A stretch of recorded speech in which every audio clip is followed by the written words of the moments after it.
Assalamualaikum and hi, my name is QISTINA binti HADI and my student ID is 2022858682. Assalamualaikum warahmatullahi wabarakatuh to our beloved lecturer Ms. Janiwati, and my name is PUTRI FARISHA. My student number is 2022880528. Assalamualaikum warahmatullahi wabarakatuh and a very good morning. My name is AMIR bin Abu SAMAH and my student ID are 2022854354. Hi and Assalamualaikum everyone. My name is YASMIN binti AIDIL. My student ID is 2022817528.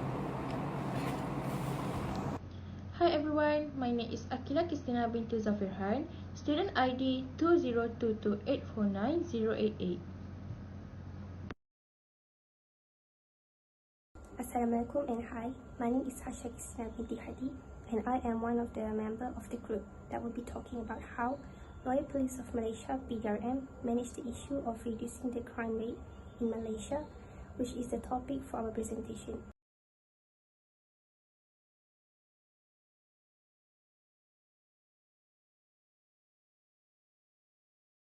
What is PDRM? PDRM is well known as Police Diraja Malaysia. It falls under the Ministry of Internal Security. The headquarters is located in Bukit Aman, Kuala Lumpur.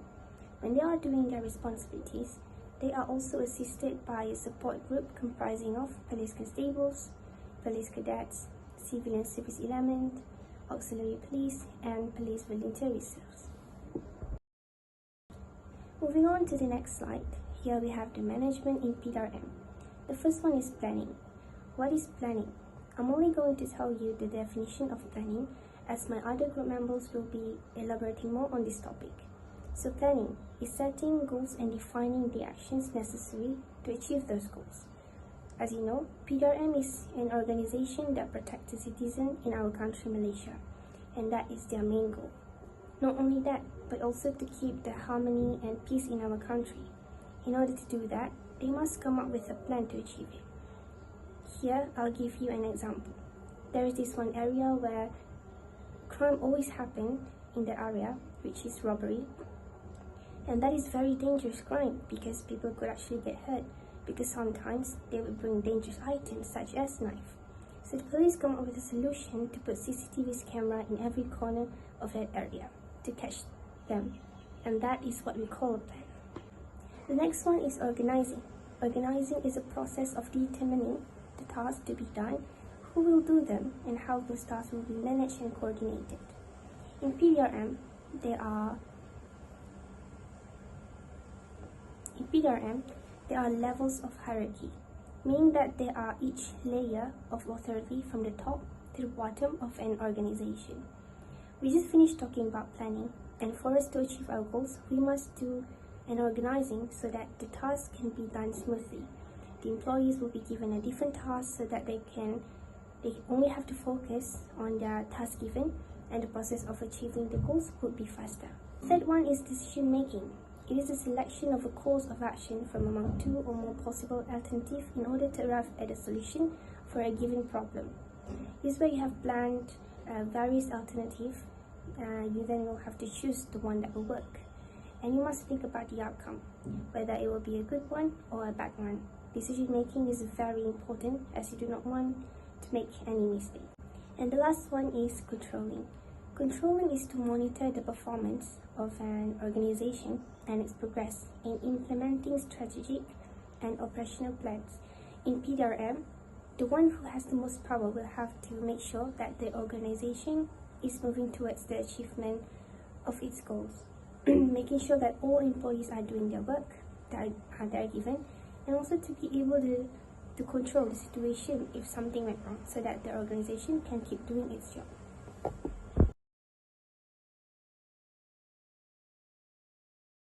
Crime issues in Malaysia. Based on the Departments of Statistics Malaysia official portal, the Crime Statistic of Malaysia publication presents various selected crimes, covering drugs, sexual crime, and commercial crime.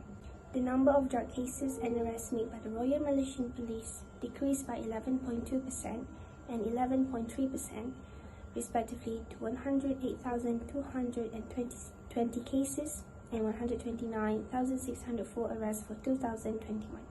And for those who supply drugs, the number of cases increases to 16,629 cases. As for sexual crime, the number of sexual crime cases involving victims aged 18 and below overall increased by 0.9% in 2021, with 1,481 cases as compared to 1,468 cases in 2020. And the last one is commercial crime.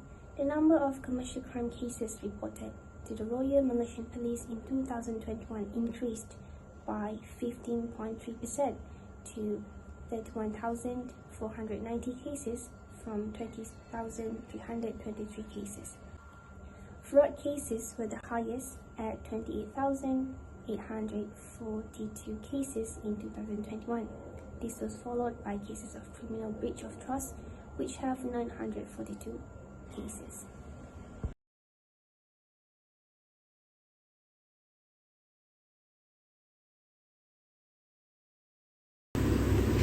Now I'm going to talk about planning. So basically, what is planning?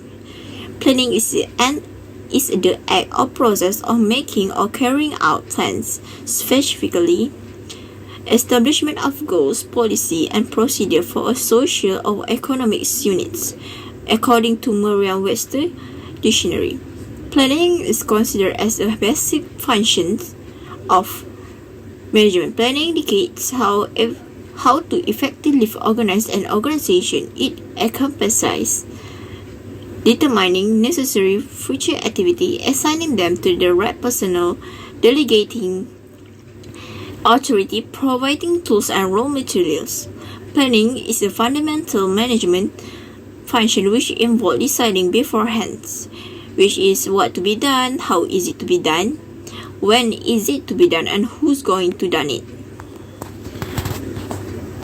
Next is how the Royal Police of Malaysia (PDRM) manage issue of reducing crime rates in Malaysia.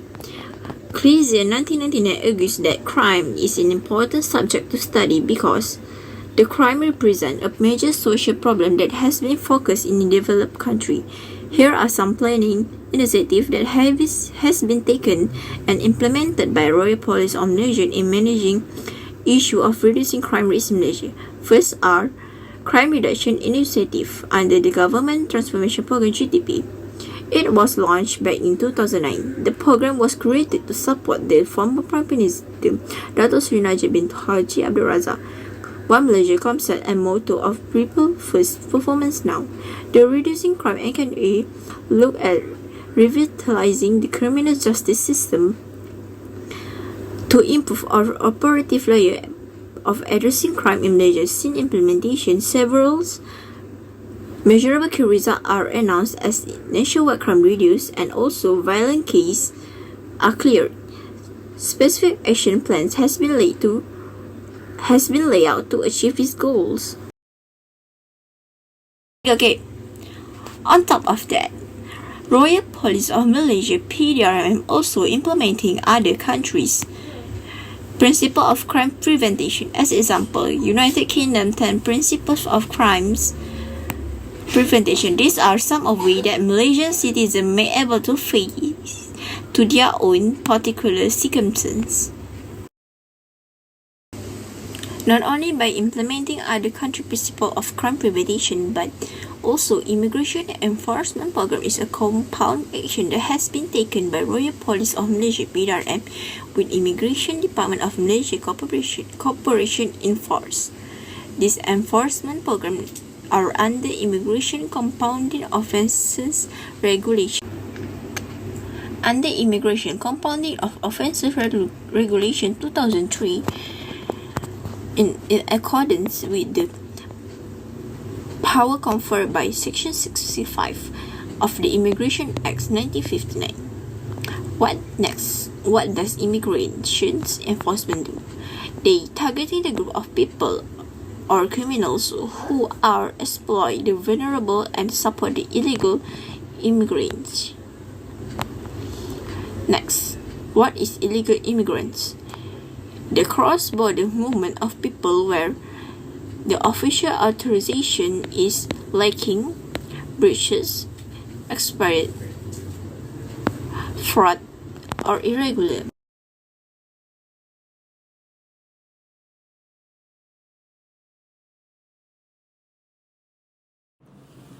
So hi, I will be elaborating on organizing.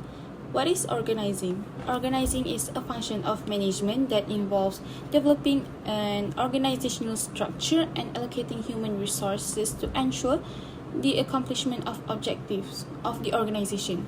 Okay, so as you can see on the screen, I've stated few importance of organizing. So the first one is organizing helps in clarifying the role positions to every manager. Means the manager will know when will its job, basically, like that. Okay, so second, it creates clear-cut relationship among positions and ensure mutual cooperation among individuals. Meaning it can encourage the cooperation between the employees, the managers, and the workers in the organization. Last but not least, organizing also clarifies the role positions to the managers, coordination between authority and responsibility, and concentrating on specialization.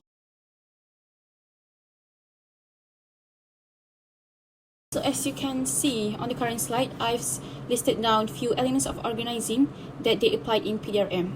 So the first one is departmentalization, second one is authority, and the third one is job specialization.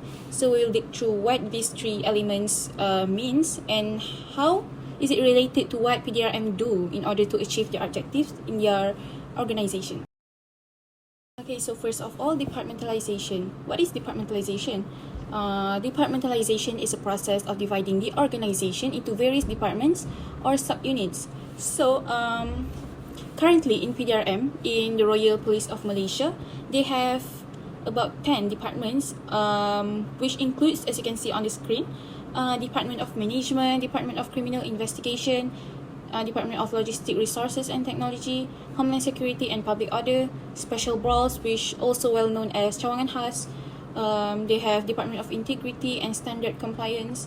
They have Department of Crime Prevention and Community Security, Traffic Investigation and Enforcement, Narcotics Criminals Investigation, and Commercial Crime Investigation. So by doing this departmentalization in the organization of PDRM, they can specify the job of each department. For example, Department of Management is in charge of the management only. The Department of Crime Prevention and Community Security, they will be in charge of taking care of people. For example, they can do patrolling, something like that in neighborhood, and so on. Okay, so in the next slide, I will be showing you guys one of the example of the organizational structure in PDRM to help you guys understand more about how departmentalization works.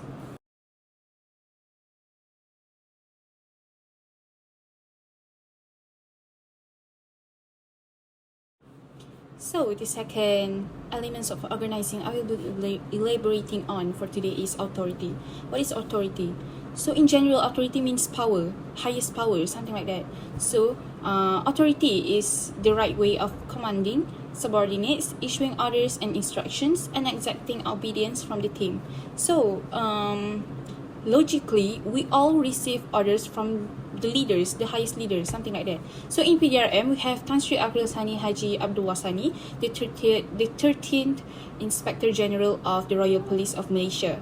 So basically, all the leaders of the departments will answer to Tan Sri Abdul Sani, as he is the highest level of leader in the organization.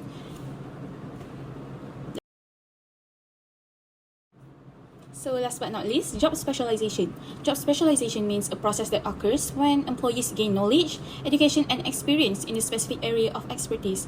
So yes, as you can see on the screen again, that's Tan Sri Abdul Sani Haji Abdul Wasani, our current Inspector General of the PDRM organization. So how is job specialization related with him? Okay, so to make it simple, Tan Sri Abdul Sani made his way through his current title right now, which is the Inspector General, is by gaining experience throughout the years when he started become a police. So one of his first important roles in PDRM was Kampar District Deputy Police Chief. He was also Terengganu State Police Chief. He was the Director of the Department of Strategic Resources and many more. He was the head of the so many departments that's in PDRM, which means he earned it. He earned his current title, which is Inspector General, by showing that he is a good example as he held so many important roles in PDRM. Which means he is qualified to be the leader of the whole big organization, which is PDRM. So currently, as you can see, Tan Sri Abdul Sani Haji Abdullah Sani is holding the title of the 13th Inspector General of the Royal Malaysia Police. That's all from me. Moving on to decision making. Thank you.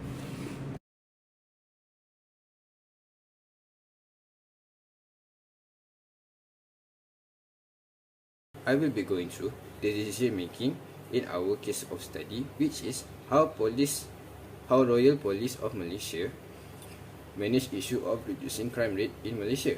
So I will be going through the concept of decision making and then the implementation in reducing the crime rate in Malaysia through PDRM.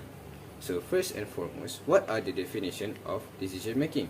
Decision making are selection of a course of action from among two or more possible alternatives in order to arrive at a solution for a given problem.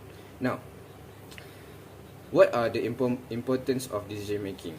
Why do we need to actually implement decision making in our process of handling a problem in the organization? So first and foremost, we are going to need to have analysis of the impacts of a decision. When we are trying to deal with a problem, we want to know what could be done or what are the implications of a set possibilities of solution that we will implement. So let's say from A, we might get to completely eradicate the problems, or maybe when we use the method, we are going to find another problems in the future. Now, the second importance of having decision making are actually finding the decision alternatives itself. Now, anyone knows that the first solution that you find in an organization might not be the best one.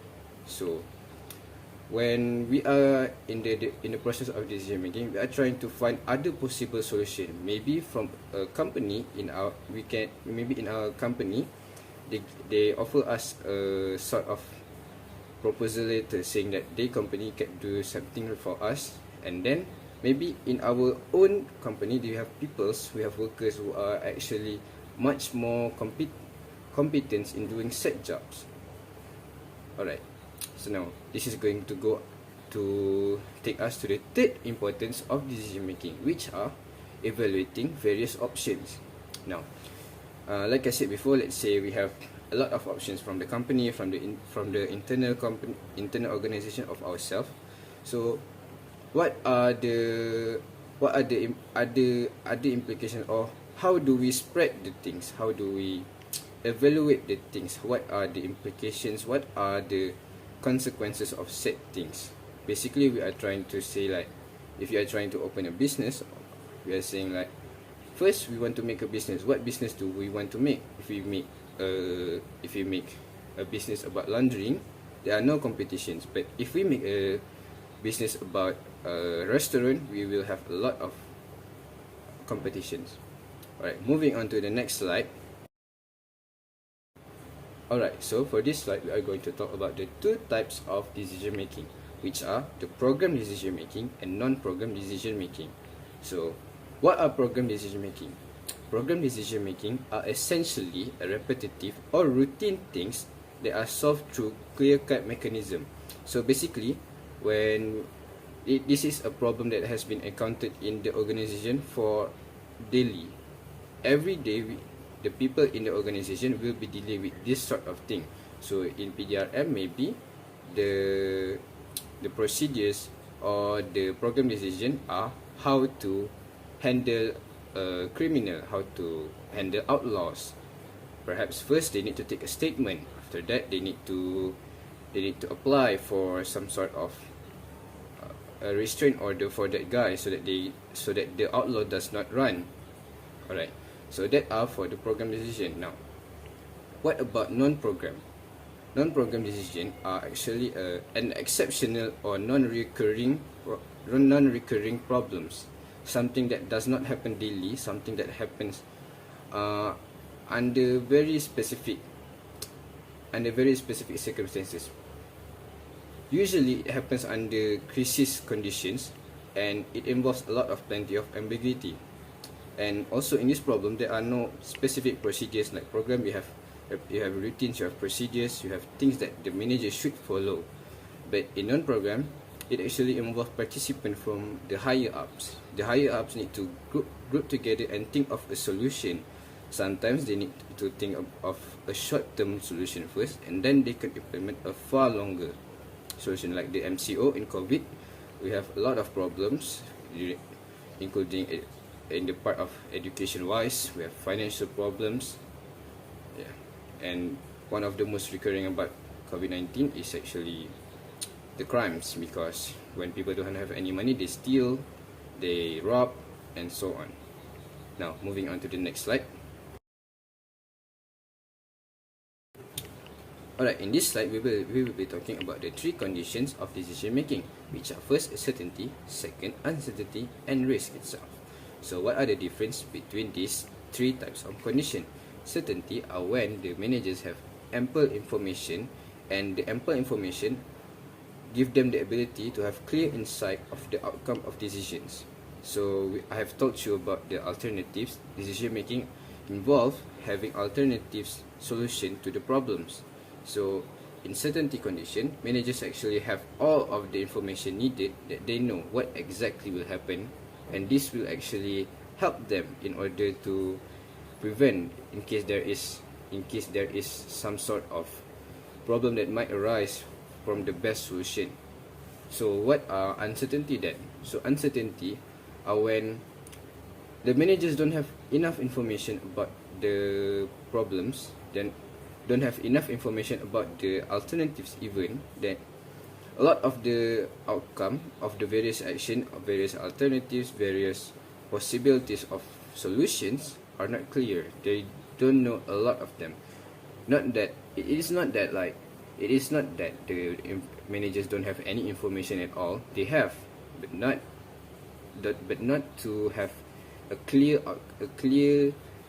outcome of the events. Now we will be going through the risk. So risks are when the managers have non-information about that thing. If the managers have no possible knowledge of what will happen in every single possible outcomes. Usually in this kind of state, the managers are advised to step down and rethink or regather the information. So moving on to the next slide, we will be going through the implementation of how PDRM are reducing crime rates in Malaysia.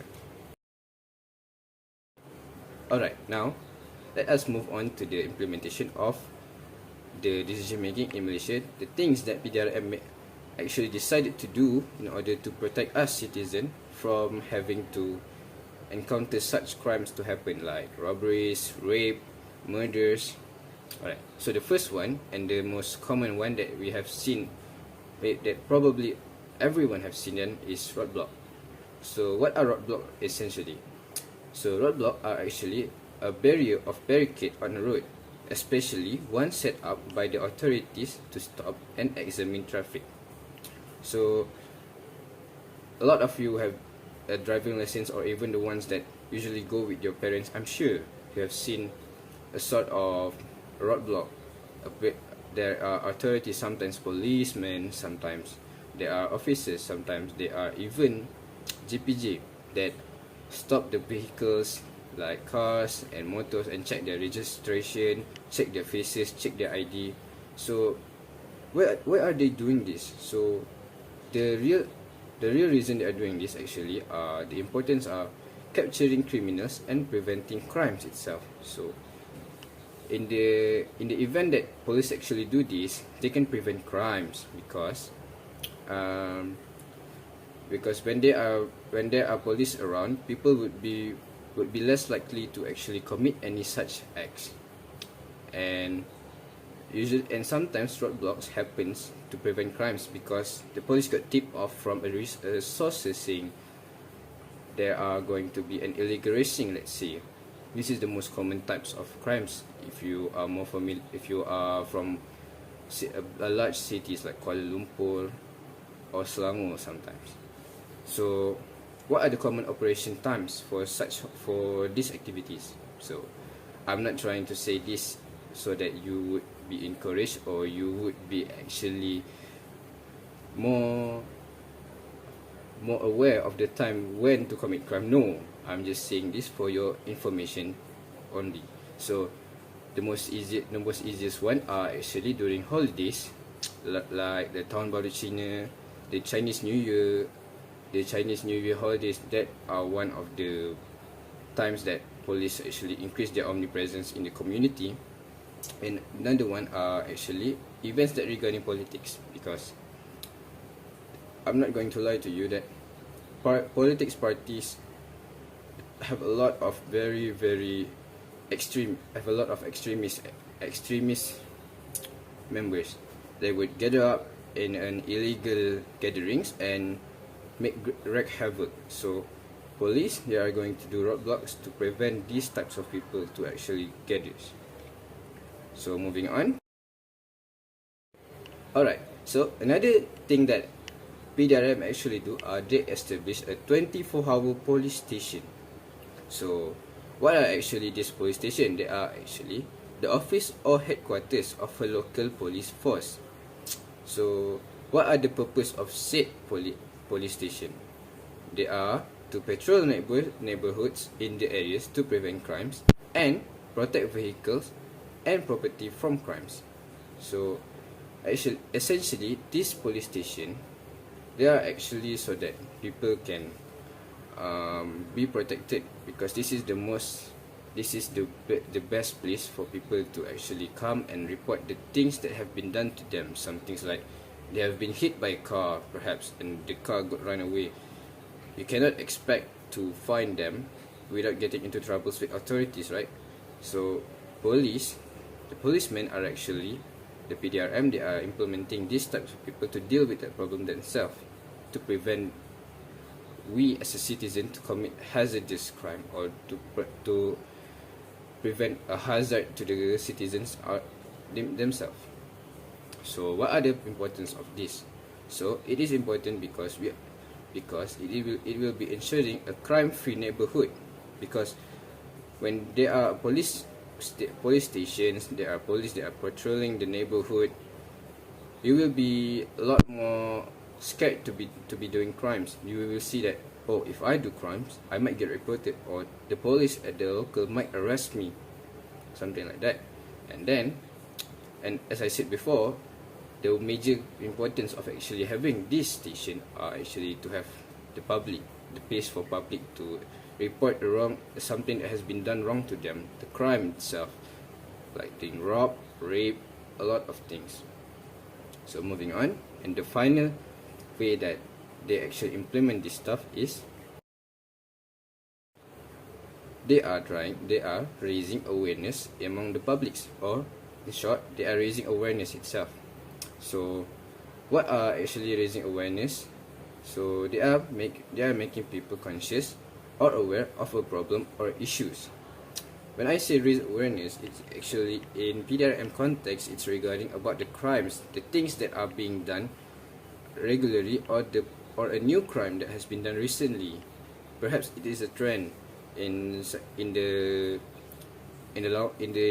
our long time of history. This particular day and age are the times when scams are much more applicable, a much more easy time for people to get scammed actually, because there are people impersonating police, TPJ, basically any government officials, in order to trick you into giving their monies. And sometimes they pose as your bankers, saying that you have a huge loan of debts, saying that you need to pay a certain set amount to a specific account, when really there is nothing such thing. There is no such thing happening. So What are the importance? The importance are actually to ensure citizens are not an easy target for criminals.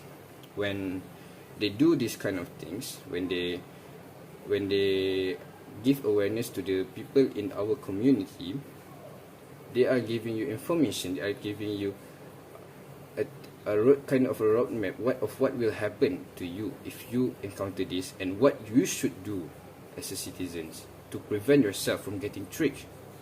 And I myself are actually quite a lucky fellow, because my parents are actually a policeman themselves, and they regularly tells me about these things. So I don't really get, I do get scam calls, I do get scam messages, but I've never gotten tricks by them. And the second one are discouraging young generations from committing crimes. No, you might be thinking, Amir, why does raising awareness among the citizens would actually discourage the young people, the younger generation, from doing crimes? Actually, when the PDRM raise awareness, they are showing the consequences of the actions too. They are showing that maybe you can get in jails, maybe you could get killed or an execution if you done a very severe crimes. And these things, the punishment, people are going to think that if I do this, a lot of people might be sad by my death, by my punishment that I actually invite by myself. So they are going to think twice, maybe even thrice, maybe they're going to think a lot more than that, just so that they can avoid this kind of thing. So how do PDRM actually raise the awareness? So first, they do programs at various levels of school. If you are from my generation, you would know that back when we are from in our primary school, when our secondary school, we have been exposed to this kind of things like don't do drugs. The campaign that say jauhi dadah. We have the campaign that says do not participate in illegal racing. Those things that usually happens when we go for our breaks, our lunch breaks, our breaks at school. They would put posters, they would put a booth for us to see and ask questions. And for me, I think that is a very good thing to establish some sort of connection from authorities to us as a student. And secondly, they do advertisements in between television programs. So this is actually not uncommon. They did it basically anywhere sometimes. Not television programs only, they also do it at radios. You know, when you are driving to work and they suddenly said, don't do drugs, don't go and rob people, saying that some sort of story in an animated story. It actually tried to get our attention and actually listen to the stories. So that's all for me. Alright, moving on. Let's proceed with AQILAH for an explanation on controlling. Thank you.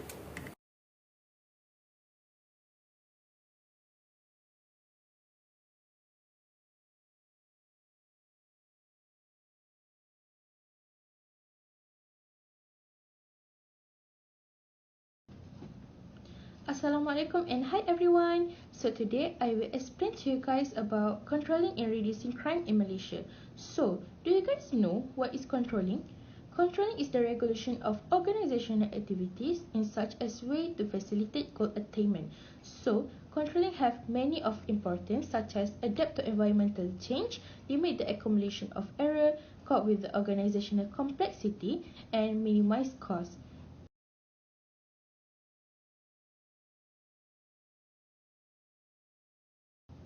So next, I will explain to you guys about the purpose of controlling. Controlling a crime is the effort to decrease crime and increase security. Crime can be overcome by government efforts to reduce crime and maintain criminal justice. Okay, so next we will continue about the steps of controlling in reducing crime in Malaysia. So first, we can increase police omnipresence. The police have identified 50 hotspots in the 4 states and are ensuring there are omnipresence in this area. This is an initiative that receives strong support from the rakyat during an open day. They are working to strengthen the capacity of the police by deploying volunteers from Ikatan Relawan Rakyat Malaysia and Jabatan Pertahanan Awam who have been specially selected and trained. The volunteers will be unarmed and will only patrol when accompanied by PDRM officer. So next, we can increase community participation. Community participation and volunteerism are important in enhancing public security crime prevention by serving a witness, intervening in attempted offences, taking precaution to prevent the thief one's property. Better relationship between enforcement agency and community will forge through activities carried out by the Jabatan Sukarelawan Malaysia and the Malaysian National Civil Defences Department. The Police Volunteer Reserve comprising RELA, JAPAM and the Community Assisted PDRM in increasing omnipresence and preventing crime. So next, we can put CCTVs in hotspot. Almost 500 closed-circuit televisions are being placed in hotspots to deter criminal and to enable the police to identify offenders. According to studies, closed-circuit television cameras are highly efficient in crime prevention, notably crime against person and property. By recording crime scenes, CCTV camera can aid in the investigation of alleged theft or robbery crime. A police officer all throughout the world are employing closed-circuit television footage in criminal investigation. Video footage is extremely effective in solving crime scenes. It captures the crime scenes and serves as evidence in court proceeding. So next, treatment of drug addicts also can help in reducing crime in Malaysia. Treating drug-involved offenders provide a unique opportunity to decrease substance abuse and reduce associated criminal behaviour that is caused by particular, as well as property crimes like theft committed to fight an addiction. Reducing demand for illegal drug might also reduce violence associated with the illegal drug trade. So next, last, we can also brightening street light. Street light are proven way of reducing robberies, burglaries, property defacement, property damage, and more other crimes. By ensuring your property has adequate lighting around it, you can reduce risk and avoid fostering criminal activity. Other than that, brighter levels of light do make people feel safer when walking at night. This can lead to a significant increase in the number of minutes people spend walking each week. It can also reduce the number of people who avoid leaving their home at night, reduce social isolation, improve physical and mental well-being, and increase community pride.